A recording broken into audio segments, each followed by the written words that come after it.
Hey everyone, back again. We're going to continue on with Jack Halberstam's In a Queer Place and Time. Today we're just going to be looking at chapter 5, just the way that it's unfolded for me, titled Technotopias, representing transgender bodies in contemporary art. And then next time, part 4, we'll take on chapters 6 and 7 to close off the text. And yes, you know me. If you're just tuning into this, go check out parts 1 and 2. Go check out all my more than 300 episodes I already have up. Chances are there's going to be something else there that you like. If you subscribe, you'll be able to see videos I release every single week on YouTube or whatever you can do on a podcast platform like follow. I assume that's what you do with a podcast platform. And you'll be notified every single week when I release an episode, sometimes twice a week, which is cool. And then you'll never miss anything. We'll all add to our already vast knowledge together. We will grow together. But yeah, let's jump into here, chapter 5. Now, I'm confronted with an issue here as somebody telling you this over a podcast because this chapter is all about visual art. And so I'm not going to be able to talk about every single work of art and unpack it in the way that Halberstam does because I don't have the added benefit of using visual aids. Now, with that being said, I'm still going to talk about some pieces, and I'd really highly recommend you Google them so that you have, or just look them up, so that you know what I'm referring to. I'm going to try to be as descriptive as I can so that it's not necessary for you to go and look this stuff up. But in any case, I need to be totally forthcoming in that I am committing something of a violence to this text in my picking and choosing the things that I talk about, because Halberstam goes through many different examples, and I don't have the time to do that here. It would take a very long time just to present each of these works of art and unpack them in the way that Halberstam does. And also, I don't have the ability being a podcast. You're just listening to me. So I just want you to know that I'm aware of that. And the best way to get around it is to just read the chapter, read the whole book on your own. Like that would really be the best way for you to learn about this stuff and to really increase your knowledge about what Halberstam is writing about. So a technotopia, very cool word. Here it refers to the spatial dimensions of this aesthetic, its preoccupation with the body as a site created through technological and aesthetic innovation. It captures the non-logical self. And this resonates with the point from the previous episode we've done, from the previous chapter, where Halberstam was focused on postmodern cinema in the late 20th century and trans cinema, and looking at examples of The Terminator and The Matrix, where these are films about the merging of technology and human life and bodies. So this chapter is going to look at that, but in visual art. But like not literally only examples of machines and bodies coming into contact with one another, but also just like presenting bodies that don't adhere to a standardized norm. So presenting not just thin bodies that are all smooth and easily framed on a cadre, like in your frame. It's like, presenting bodies that deviate from the norm, and how the connection with technology in some cases demonstrates the possibility afforded by these technologies in permitting people to change their look to the way that makes the most sense to them and doing other things. So as public awareness about trans people and trans identities elevated, so too has the prevalence of visual art of trans people been elevating, where there's a growing body of trans artists who are actually contributing to public discourse in a way that has been more accepted. Like they've always been contributing, but that in a way that was being more respected and more accepted within the broader art community.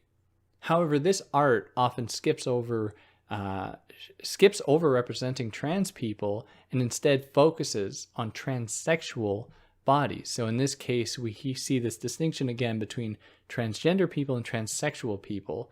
So this art often skips over representing transgender people, like in their gender presentation, and instead focuses on transsexual bodies. So bodies that do not comply with the expectation imposed upon them from birth. So perhaps this is because the transgender body retains the marks of its own ambiguity and ambivalence. So this is why there's been a focus on the bodies instead of their gender presentation, because this is like a site of fear. Like if the body's transforming, then this crumbles the entire edifice of the heterosexual matrix we rely on. So one piece that captures this really well is J.A. Nichols's In Another Place, which you should look up. It happens to also be the cover of some editions of this book, that imagines transgenderism in the form of a conglomerate creatures who emerge from the painting itself, where it depicts two hybrid bodies kind of standing on a street where they're clearly trans people, whatever that means, in that they are female presenting with like male facial features. And so we see these two people, and it's done in a way where they're both standing on the street and they are both aligned with one another, yet not aligned, yet identifying similarly, yet not identifying similarly.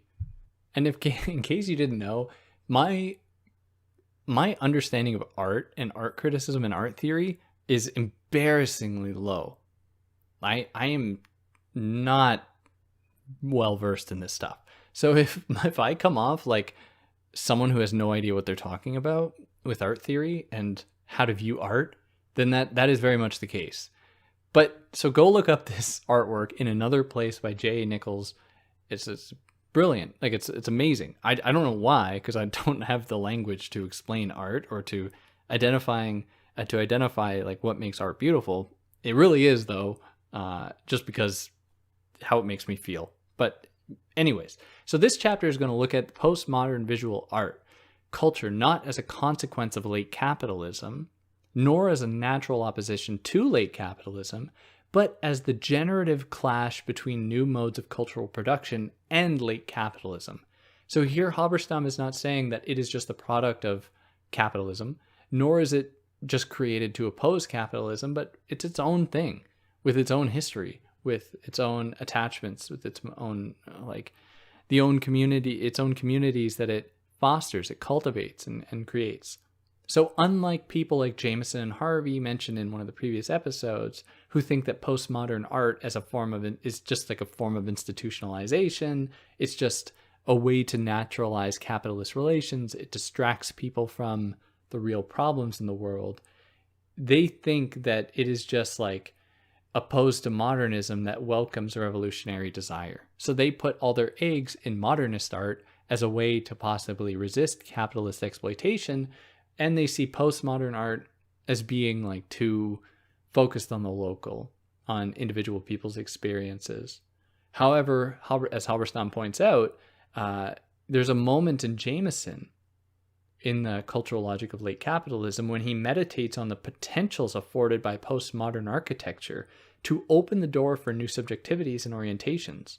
Now, Halberstam's like, well, why don't you extend this beyond architecture to just like art in general, and see this as a possibility for people to craft their own lines of flight in the world, to come up with their own identities, like in ways that make sense to them, and just respecting those.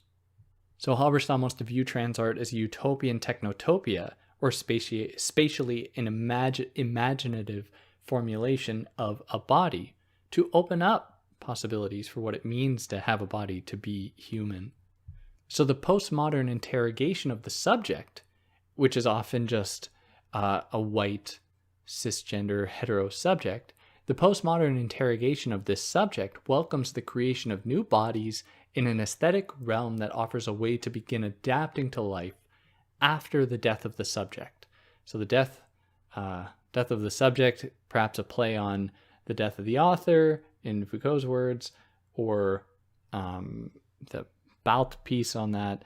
But in any case, or did I say Foucault? I mean, Death of the Author by Balt. Hold on, Balt. And then the What is an Author by Michel Foucault. I've covered both of these texts if you're curious about them. But here, referring to the death of this subject, the subject being the death of that white hetero subject as being the universal, the person who feels like universal or stands in for all the universal harms of capitalist oppression. And here we're seeing that people are actually affected by so many other things other than class-based oppression. So depicting trans people is not just to appropriate trans people's bodies. It is part of a long history of the representation of unstable unstable embodiment that may be read as anti-capitalist, subcultural queer politics. So to illustrate this another way, Halberstam turns to Shirin Neshat's film. It's an art exposition or an art piece, art installation called Turbulent. And in it, there are two screens where one is playing a man's musical performance in front of a crowded room, crowded like theater. And the other screen features a woman's performance where she's turned away from the crowd, saying nothing, but there's no one in her audience. She's just alone on stage. And Halberstam reads this as a transgender space because it conjures up a sight between two distinct genders. Like, as the viewer, you're caught between two. You're made to experience both the man's success and the woman's lack of success. And the commentary is that it has nothing to do with their talent, but just with the cultural appreciation of men over women. And this Shirin Neshat is reflecting upon Iranian gender politics, and so that's reflecting those experiences there, still relevant for everywhere else in the world, but in any case, it's really reflecting that. And so Halberstam suggests that this is a transgender space because the viewer is placed in between two genders, made to see the world through the eyes of two different gendered people, where social conduct, religious doctrine, performance rituals, and cultural histories clash. There's this meeting of all of these different perspectives, all of these different influences here. And so there's this like welcoming of all of these different perspectives and identities, which is what Halberstam characterizes as the trans quality of this art installation. So then, drawing upon Thomas Crowe's work, Halberstam argues that this and others are examples of the appropriation of the avant-garde art and taking it away from the elite.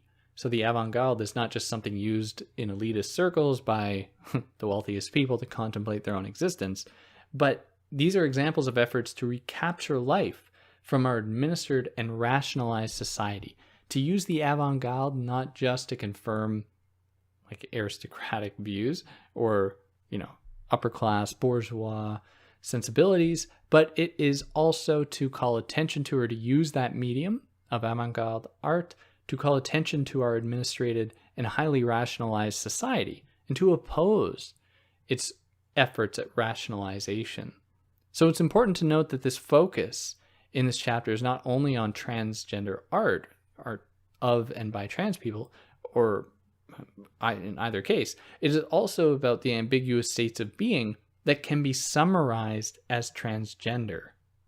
Now, this is also one of those moments in which it seems like an implicit attachment between trans identities and ambiguity, trans identities and contradiction, trans identities and the uncertain, and attaching transgressive significance to it by virtue of these attachments, which, like we said earlier, not all trans people are trans to make a statement or to be political. They're just trans. That's it.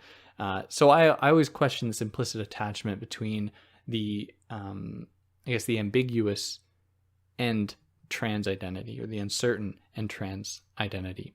So this chapter is going to look more specifically at a number of different artists, including photographers and visual painters and other artists, including Jenny Saville, Della LaGrace, Volcano, J.A. Nichols, and Linda Bessemer, who each contribute in some way to visual art production that captures these ambiguities, or captures ambiguities in any respect, and that therefore Halberstam clumps into the domain of trans art. So first, Halberstam considers Saville's painting Matrix, which features Volcano Della LaGrace's Volcano's nude body. And this artwork depicts a body with a vagina lowering over the viewer's position. And if you look at it, it's like the viewer is placed sitting on the ground with a body towering over them. And it is the person has a vagina, but they also have a face with a beard and a masculine presenting face. And so in this image, in this work of art, what we see is this contradiction, this ambiguity at play as to the person's gender identity. So there's this moment where Halberstam says that Volcano, who is the subject of the painting, Della Grace Volcano, who's a trans man, was the subject of the painting, feared or worried that this image would take away from his maleness, like posing for it because he was, identified with being masculine, and he worried after the fact that, oh, well, maybe doing this will mean that people won't respect me as a man. But Halberstam doesn't address this at all. Like, it's almost just like a passing comment. And I'm like, well, wait. Like, what was the end result here? Because this seems like a big deal. Like, to then just use a trans person's body for a work of art that they don't consent to after the fact, like, then we shouldn't be showing this art, right? Like, because that's committing a harm to this person. So I don't know what came of this, and I'm contributing to the problem because I don't know. But I just want to put it out there that that's an issue here. And if anyone does know, I'd love to hear about it. So to get back into it, many of Seville's works, many of Seville's pieces depict bodies that deviate from the norm, often in the in-between stages, where Halberstam calls these the transgender stages of bodily alteration. She avoids sanitizing the body, and many of her works feature people who with scarring, where their bodies are deformed and mutated. And I don't know how to read art at all, like I said, let alone art that's just so charged that I just don't know how to do it. But from Halberstam's perspectives, Halberstam likens this to trans people pursuing body modifications without desiring sex reassignment, thereby maintaining ambiguity. So Seville's work doesn't try to produce bodies that are easily understandable and therefore could eventually be easily commodifiable. Seville resists all of that, to produce bodies that are ambiguous and don't adhere to any standard hetero cisgender gaze. And Halberstam equates this with the process of maintaining ambiguity that is indicative of transgender subjects, which is, you know.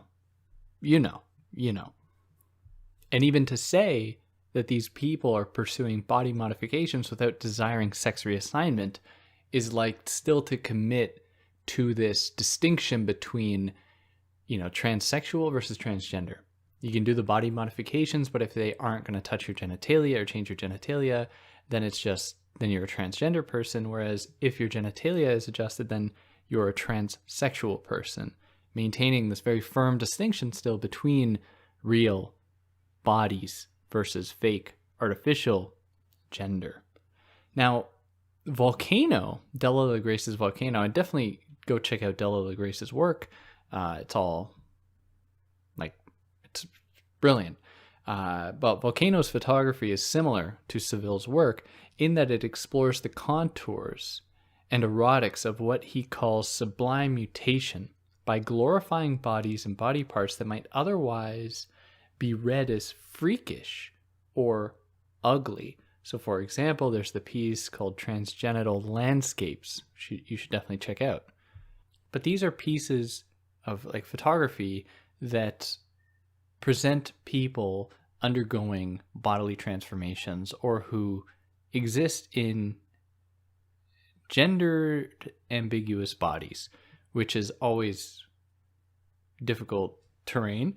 But Volcano treats the body here as a landscape that is open to this interpretation. It's not as though there's any single unitary subject on the end that anyone is viewing. Rather, it is someone who is always posing questions to the viewer. This landscape is always posing questions to the viewer that questions their expectations in the act of seeing. How seeing itself is not just about receiving something that is exterior to you, but about placing your expectations onto somebody else or onto something to make something conform to your mind and to your experiences. So, when people are confronting or when people confront these works of art, they will seek to try and rationalize it. They will see a body that does not conform to their expectation of that body, and they will pathologize it, make it intelligible through a kind of persecution by making it intelligible medically to say that, oh, this is someone suffering from XYZ issue, therefore I can understand then the impetus behind this work of art, behind this person's choices, which is one of the strategies in which viewing itself is an act of capture. It is to capture people in a moment and to make them conform to your view. So Seville and Volcano depict bodies at the intersection of the human and the technological, with guns, scalpels, cars, paintbrushes that have marked hurt, changed, imprinted, and brutally reconstructed those bodies. So people have done this before then. It's not like Seville and Volcano are doing completely new work in depicting people and bodies in this way, but they do so. And what's interesting for Halberstam and for myself is that there's this direct focus on trans people occupying this space. So there's so many other examples, like we mentioned before, Terminator, The Matrix, Crash, like film before these examples of visual art, we're doing this. We're posing questions about humans' relationship with technology and what that does to humans, their connections with each other and their connections with themselves and their own bodies.